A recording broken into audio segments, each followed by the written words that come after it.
to Making Miracles Happen. And I have another guest with me here today. I'm so excited because these are like the most fabulous interviews ever. And this is not going to be any different at all. So to my next guest, would you like to introduce yourself and tell people who you are and what you do? Yeah, sure. Thanks, Adrienne. So my name is Jeanell Green, and I'm a relationship coach and expert. And basically, I help people who are looking for more connection, intimacy, authentic communication in their marriages and in their relationships. And really what I do is I help them see the point of view of their partner from a different pair of eyes. I feel like, you know, when we are in upset, we don't actually hear each other. And even though the other one is saying what there is to say, the other one can't even hear it because they're all inside their own little bubble of storm or misery or whatever you want to call it. And so I guess I call myself an interpreter, a wing woman, a translator, a healer, whatever you want. And I'm also a speaker. And so I'm really committed to transforming families, and I'm committed to transforming what it means to be married in this day and age, because the world is hurting and we need each other right now. And right now we're playing against each other. And so this is why this is really important and very dear to my heart. How did you get into this? Because I can't imagine that, and maybe it did happen this way, but I can't imagine that a child grows up like, oh, I want to help with relationships. You know, it's like usually there's something that happens that kind of makes that unfold. So what was that for you? Yeah, a couple things. So when I was 9, my dad, had an affair and had a child. And I just saw, when I was 9, and I only discovered this recently in the last few years in my own transformational journey, was that I created stories about myself, about men when I was 9. And to take it another step further, at 40, I'm still having the same conversations about men. Well, I should say maybe 40, maybe in my 30s, have that conversation about men. And so I'm clear that majority of us have something like that going on that keeps us from being truly connected and intimate with our partners because we've been hurt, right? And so I've been on this journey. And so now I'm, I married this guy. I married my first husband. I call him my practice husband or my practice marriage, where things really didn't go well. And now I have this amazing, amazing marriage. And now I look at the two and I go, okay, what was it about this that works so well? And what we had that was so not workable? And so, that's how I've sort of created this structure of like, and my commitment around what this is. So fast forward a year ago, I was coaching a gentleman. And just, I coach a lot of men, majority. Oh, nice. And I had this guy who said to me, when me and my wife fight, she goes and calls 20 of her friends and shares all of our dirty laundry. But who do I have? I have no one. And that really got me thinking. I'm like, yeah, where do men go when they have this kind of issues? And, with men in their pride and like, you know how they are. They don't even like to ask for directions. Where do they go when they need help? And so, although I do help both men and women, there's a part of me that kind of feels for men. I kind of have a soft spot for them. And so I really want to I just really want to empower men to really step up as to be the support that women need. And there's some work that women need to do on their end to really support their man, especially amongst COVID, amongst just, all of the sort of the evolution, right? The equality, all of this inclusion, sort of these conversations that are fairly recent. And so I'm just, oh my God, I could talk about this stuff all day long, but I love love and I want everyone to be in love. I want everyone to have a relationship like I have. And that's what I'm sharing. I'm like, here are the things that me and my husband do that really work, that I can see in other couples that they're not implementing. And so that's really what I want to coach and teach and prove to people, that just because you've been married for 10, 20, 30 years doesn't mean that the fire and the passion and the fun and intimacy have to be gone. There's so much to say right now. Yes, I know. So much. First of all, thank you for the work that you do with men. And there's nothing wrong with people who only work with women or only work with men or anything like that. But in my last interview series, it was a lot of women who only work with women. And so there's this beauty in hearing you say, I want to support men. I have a soft spot for men, especially after you just said your dad had an affair and what that probably put in your mind about men. And it's, to me, it's kind of like this testament of what you can overcome to be a support for men, right? Is that your idea about men or a bad experience with a man doesn't have to be your whole entire story. Absolutely. So that's really cool. Absolutely. You know, and at the end of the day, it's not even for me. I mean, yeah, it's about like lowering divorce rates. It's about, you know, like really having marriage be something that's veered as beautiful and sacred. But really at the end of the day, and going back to that gentleman, the guy who said, you know, he says to me, you know, what I do is I go into my son's room and I go and play with him. But what really doesn't work is she comes in and she starts picking a fight with me in front of my son. And I'm worried about what that impact is on my son. And I'm like, totally. Like, how many people do you know have been born up in divorced families where they're like, I'm never getting married. I remember what my parents were like. I don't want that. They feel like that's what's going to happen anyway. So why bother? So they're cynical and resigned about falling in love. And we humans were never God did not create us to be alone. He created us to be in partnership, in community, to belong to and help each other. And so as I look into the future, I can see, you know, less people getting married, less people having children. And for me, that really doesn't work. And so I'm making a stand and being like, hear my voice. I want to be the one who's going to shake people awake and go, wake up, you know, this whole like trying to be right, trying to dominate, trying to, you know, prove a point and like the whole pride thing. It's not going to help us. We're only going to just separate ourselves more and more from what we actually want, which is to be loved and accepted and appreciated. You know, something big that really has helped me in my relationship is to realize that this person is not out to hurt me. And so whenever there's a disagreement or there's something I don't like, I can come from a place of compassion and listening immediately. When I realize this person is, whatever argument, disagreement, whatever we're going through, if he's angry at me because I said something that triggered him, it's not because he wants to hurt me, right? So I've learned a lot as far as the difference between being with somebody who you feel like, oh, they're going to try to hurt me versus somebody who's not trying to hurt me. And I think that's a big distinction of being in a somewhat solid relationship with somebody who's not like that. So my next question has to do with that. When do you look at relationships and goes, this really shouldn't work? Or even if it's kind of dysfunctional and maybe even abusive, or you kind of like, we can work through that? Where are your stands on there? Honestly, my stand is that it is nobody's business what you decide to do. So I have a couple right now that I'm working with, and he is someone, they've been married for 25 years. They have 5 children. And he is someone who desperately is craving affection in all sense of the word. And she is someone who is not affectionate, is not her love language.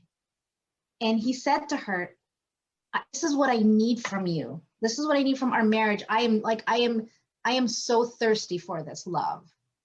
And he says, and if you're not going to give it to me, I may do something stupid, which he did. He ended up cheating on her. And so now she's hurt and feels rejected. He's hurt and rejected because now she's mad at him. But they both want to stay together. They both want to work it out. And I'm like, great, work it out. However, you cannot hang this thing over his head forever. If you want to get to a place of love and affinity and, intimacy, you gotta start to let go and forgive him. He is human. And, and also one thing that I see that women are not as great at versus men, in my opinion, in my experience, we're not great at being responsible for our own emotions. It's always like, he did this to me. He made me feel this way. It's like, hold on. Like, where can you be responsible? Because there's no power. There's no power in blame. There's only power over here with you, because this is all you can change. You can't change anybody else. So does that answer your question? Sort of. I think for me, it's really about people watching this and listening to this and going, should I get out of my relationship? And so many people will stay in such a dysfunctional relationship because they want to work it out, or because they don't want to let go, or they're afraid of something called failure. And they're like, well, I don't want this to fail. And so I'm willing to stay in a very unhappy space. And I'm just wondering if there's help for them, or if there's really a time where somebody should look at their relationship and think about getting out. You know? I mean, yeah, absolutely. You know, like with my ex-husband, you know, the first few years, it was very much a blame game. I'm like, he's bad. I'm good. I'm the victim. And at the end of it, you know, I really had to get responsible for my part in it. Yeah. And at the end, what I said to him is, listen, I've been blaming you for my life and this relationship not working. And you're actually really great. Because here's the thing, this is how God made us, with all of our crap and our trauma and our past and our parents. This is who we are, and we can't change that, right? Nobody can change us. And so I had to just really look at him as who he was and be like, and strip off all of the judgment and just see him for who he is. And I said, you know what? You are great the way you are, but it just doesn't work for me. Here's what I want. And what you want is not what I want. And that's okay. But I think what really is the impact is when we leave people feeling like they shouldn't be the way they are. So you know, if you're not happy, if you've done all the work on yourself and you've been responsible, and this person is just sucking the life out of you and is not as committed to making things work as you are, then absolutely. However, I think what really people miss out on is listening from a non-judgmental place, right? And having what you say be heard, but also more importantly, the opposite, right? And that's why my job seems to be so important, because we can't even hear each other, even though our mouths are moving and there's sound coming out, but we can't even hear each other. And I think that's part of the problem. Because love is there. You said the love is there. There's just this thing that's like mask that's in the way that we can't actually even see each other because we're so busy being righteous. Yeah. You know? And just realizing and understanding that relationships are about communication. That's what a relationship is communication, right? And so if a person isn't sharing their communication to somebody who's actually listening, you don't really have a relationship. Yeah. And so it's really cool to hear you talk on that subject of communication and listening to the person, because you can't actually make a relationship work unless you're willing to listen. Yeah. And what I've noticed is, like, you know, in society, we tell men, you don't listen. And yet I look around like nobody's talking about, okay, we know this, but how do you fix the problem? And so a lot of the work that I do with my clients is like, this is how you listen to a woman. It is distinct from how you listen in life. Because in life, we listen to respond, to fix, to create a solution. Whereas with women, we just want to feel heard. And so the thing I want to share here is, like, so my husband, okay, I trained my husband very well, okay? And it works so good. He's so coachable. And there's times when I actually have to say to him, darling, you know, I'm sorry that I blew up at you earlier, but here's what I needed from you. Here's what I was dealing with, and here's what I needed you to say to me. And instead you did this, and this is how it made me feel. So next time when I say this, like, I need your help, here's what I would really appreciate that you say to me or do for me. And he's like, got it, right? But I feel like a lot of us, we assume that men should know, that they should read our minds, that they should always say the perfect thing to us at the perfect time. But they're not women, they're men. And they're, you know, their heart's in the right place. They so badly want to serve, but they don't know how. And so I think one thing that I would want women to know is that it's okay to train your guy to say, darling, here's what I need you to do. Here's what I need to say, like a 5-year-old. And sometimes that's all it takes. And they're like, got it.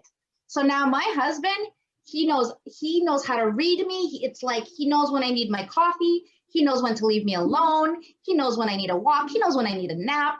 He just can read me because I've been so open about my own, what's going on in my head.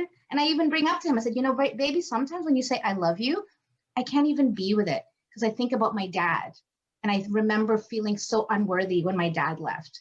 And so if you see me kind of disconnect from you, that's what there is. It's actually nothing to do with you, just so you know. He's like, got it. And so that he doesn't take anything out of context, right? Wow. You were It's so amazing. At the beginning of the interview, I was like, I got to remember to ask her, because you said, I want people to have the relationship that me and my husband have. And I wanted to ask you about it, and you're sharing it now, which is so beautiful. What else can you say about your relationship right now that's different than the relationship you had in the past? Yes. Okay. So what I love about my relationship right now is we are team through and through. My problem is his problem is my problem. Whatever we're dealing with, we share it all and we carry it. Because there's times, like as an entrepreneur, I have my low moments where I'm like, what am I doing? Nothing is working. You know, my self-confidence is like not there. And he is there to hold me up and say, baby, I believe in you. I know you can do this. Like I have full support here. And like, you could never, and I'll be in tears and I'll be like, baby, I'm afraid of disappointing you. Like being that vulnerable to say, I'm afraid we're going to lose our house. Whatever is going on for you, it's such a beautiful thing. Like, I feel like we are so scared of being vulnerable, but there's something so opening and so beautiful about sharing that piece of you. And, here I am like spilling my guts, and my husband looks at me and he's like, you could never, ever disappoint me. And I was in a rut for about 2 weeks at this point. And after he said that to me, that's all I needed to hear to come right back up. The next day, life just started to happen, like manifestation was around because my vibrations were back up, right?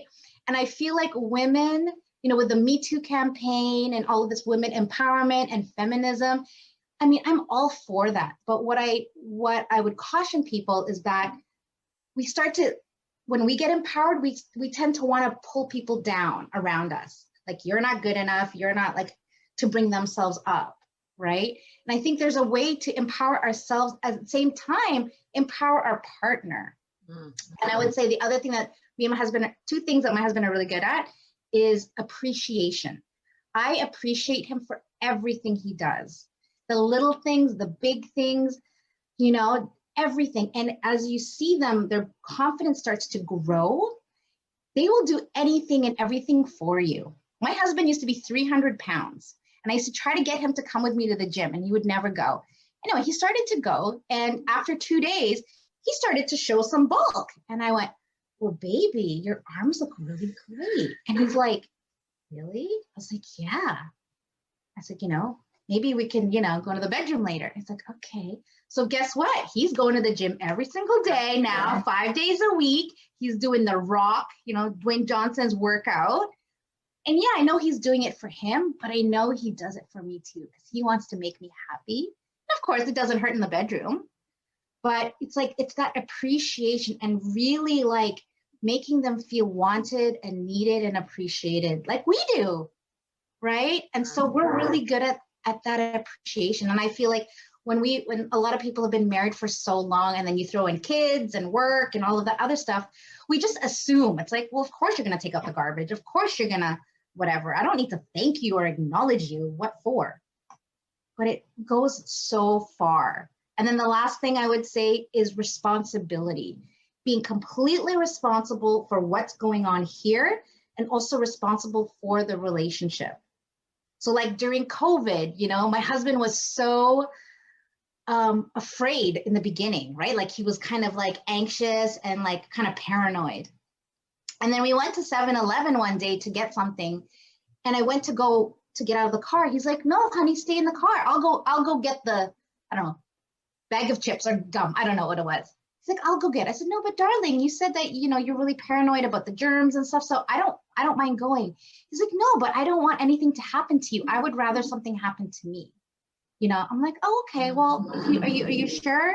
But we were so responsible for each other and our own selves. So we don't actually fight. And people think that's the weirdest thing, but I'm going, why is that weird? We just have really great communication. Yeah.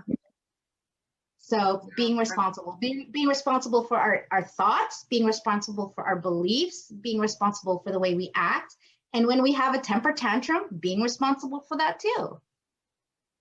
I love that. Because then the other person will be responsible. And here's the thing, when you're responsible, there's never, ever blame, ever.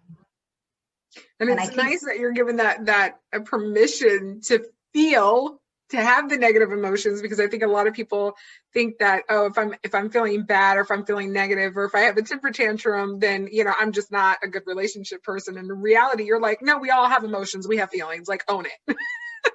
Yeah. You know, which is great. I mean, I don't have great days all the time, but to be open about it, it's like, baby, you know what?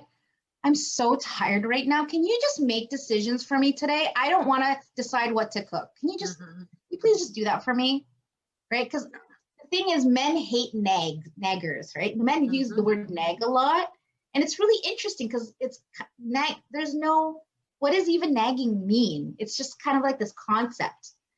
But you know, what I see as nagging is like this, like almost like a condescending request rather than a, like, hey, can you really help me out? Like, if you did this, this would make such a huge difference for me. And when it's done, thank you so much for just being the kind of person that is here to support me in whatever I need. And I know I can always count on you. That goes such a long way, ladies, for men. Men have such soft hearts. We don't realize how sensitive and how their egos are so fragile. And so when we can really like love them like that we love our kids, with that sort of like gentleness and thoughtfulness and sensitivity, I think that will go a long way for a lot of men and couples in the intimacy department.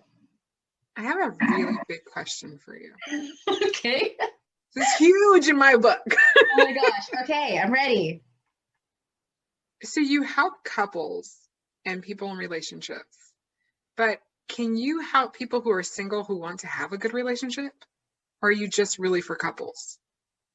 I can help singles deal with whatever is going on for them. Because it's not that they can't find a partner, but there's something within them that they say they want a partner, but there's something they're afraid of, right? Whether that's rejection or it's something from the past because their parents had, you know, not a great relationship. Yeah. So I can empower them. I'm not like a matchmaker being like, hey, I got all these men for you. Not that, but just saying, okay, like, let's say I'm single and I've never had a good relationship and I want to learn how to do that before I attract somebody. Is that, would we go to you? Yeah, I could. And it really depends on what are the deeper issues. One thing about me is I will never take anyone on, but I can't guarantee results in the first couple phone calls. That's cool. Yeah. I mean, if I'm not the right results. Absolutely. I will only take people that I can say 100% I can help you. Like this couple that I was telling you, the cheating couple. Yeah. One phone call totally changed everything around. But I wouldn't have taken it on if I didn't know that both of them are committed to the same thing. Because as a coach, I can't do the work for them, right? As a coach, I can watch, I can observe, I can say, have you considered? But if they're not in it to win it, I'm not going to put my reputation on the line for someone who's not actually willing to be responsible for having things go a different way. So I tell them, like, the old you kind of has to die a little bit before the new you can emerge. Yep. So you got to be willing to let go of all of that old stuff, all the old crap that's been keeping you down, to become this new human being that you've always wanted to be. No, that's so cool. Thank you for this wonderful interview. Is there anything that you can cover as far, it sounds like we already talked about it, because I want to ask you about miracles in relationships. And it sounds like if you can create change and affect somebody in one phone call, isn't that alone a miracle? Absolutely. So the husband sent me 2 texts, and the first one was something about like feeling like $1 million. It's like, I feel like $1 million, and I feel like the weight of the world has come off his shoulder, because he's been, blaming himself for what's happened. And then his second email was like, OMG. It was like 10 minutes after I finished talking to his wife. And he said, OMG, I don't know what it is that you said to her, but you know, she came out in a totally different mood. She's recommitted to our relationship. We had a cry. Thank you so much. I think things are gonna, you know, we're on our way. And that was after like a 45-minute phone call. So like, yeah, my heart felt like this big, and I'm like, yes,